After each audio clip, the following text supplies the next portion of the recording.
Na samom okraji periodickej tabuľky vzácnych zemín stojí prvok pomenovaný po mýtickej krajine na konci sveta, Thulium číslo 69.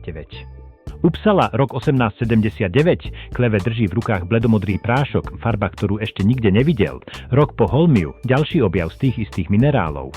69 protónov, 100 neutrónov, 13 elektrónov v orbitáli 4 FEMS, ale miesto pre 14, jedno prázdne miesto.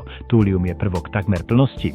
Thulium 169, ten jediný stabilný izotop, presne 100 neutrónov. V prírode neexistuje žiadna iná stabilná verzia tohto jadra, len jedna, dokonalá.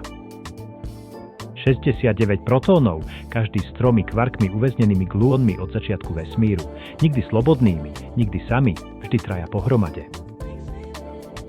Presne 100, nie 99, nie 101. 100 neutrónov drží jadro Thulia pohromade s matematickou presnosťou, ktorá v prírode nevzniká náhodou. Gluóny sa nevedia zastaviť, nikdy, a práve ich večný pohyb tvorí 99% hmotnosti celého jadra. 13 z 14, jeden kvantový stav prázdny, táto diera nie je nedostatok, je to častica, pohybuje sa opačným smerom. 2 infračervené fotóny vstúpia, jeden modrý vystúpi. Thulium dokáže sčítať energiu 2 fotónov do jedného, upkonverzia, jeden z najkrajších javov v optike. 1940 nanometrov, vlnová dĺžka, ktorú tkanivo absorbuje takmer dokonale, ten fiber laser odparuje presne čo treba, bez tepla navyše, bez poškodenia okolia.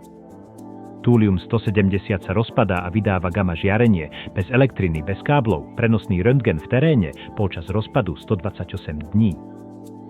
13 z možných 14, jedno prázdne miesto v orbitáli, jedno prázdne miesto v sérii vzácnych zemín.